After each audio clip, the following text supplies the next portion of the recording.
পাকিস্তানে ওয়ানডে হলেই যেন হতে হবে কোনো ব্যাটারের সেঞ্চুরি, এমনটাই হয়ে গেছে এক ধরনের রীতি। চ্যাম্পিয়ন্স ট্রফিতে পাকিস্তানে হওয়া 2 ম্যাচের 3 ইনিংস দেখেছে 3টা সেঞ্চুরি। চ্যাম্পিয়ন্স ট্রফির ঠিক আগে হওয়া ত্রিদেশীয় টুর্নামেন্টেও ম্যাচের চেয়ে বেশি ছিল সেঞ্চুরির সংখ্যা এবং সব ক্ষেত্রেই দলের টপ অর্ডারের ব্যাটাররা করেছেন সেঞ্চুরি। চ্যাম্পিয়ন্স ট্রফিতে টিকে থাকতে হলে পাকিস্তানের নিজেদের পরের 2 ম্যাচে সেঞ্চুরির স্কোর করতে হবে টাইগার টপ অর্ডারকেও, আর এক্ষেত্রে আতশ কাঁচের নিচে থাকবেন অভিজ্ঞ ক্রিকেটার সৌম্য সরকার এবং ক্যাপ্টেন নাজমুল হোসেন শান্ত।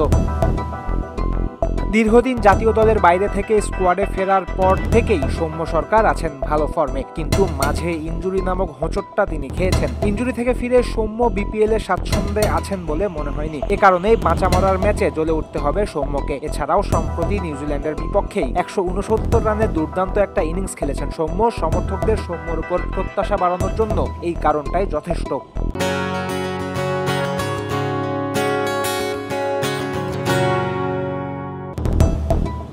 তবে সৌম্যর ক্ষেত্রে দুশ্চিন্তা বাড়ানোর কিছু ব্যাপারও থাকছে। 150 পেরোনো ওই ইনিংস ছাড়া কিউইদের বিপক্ষে নিয়মিত ভালো খুব একটা খেলতে পারেননি সৌম্য। এছাড়াও পাকিস্তানে কোনো আন্তর্জাতিক ওয়ানডে খেলার রেকর্ড নাই তার। ওই দেশের আবহ তাই খানিক নতুন ঠেকতে পারে সরকারের কাছে। অবশ্য পাকিস্তানে ব্যাটিং সহায়ক উইকেটে সৌম্যর খুব একটা সমস্যা হওয়ারও কথা নয়, বরং সিনিয়র ক্রিকেটার হিসেবে সৌম্যর জন্য এখনই সময় ভালো কিছু ডেলিভার করার।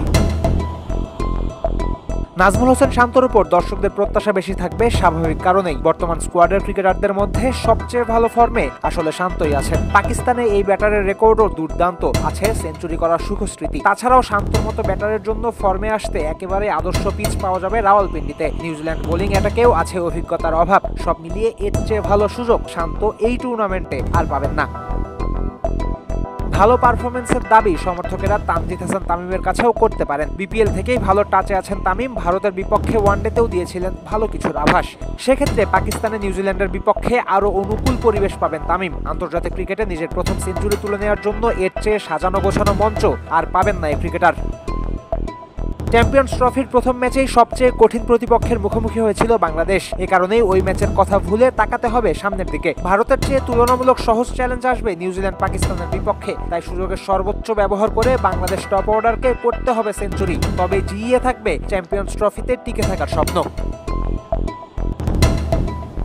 ফয়সাল হাবিব, ক্রিক ফ্রেন্ডজি।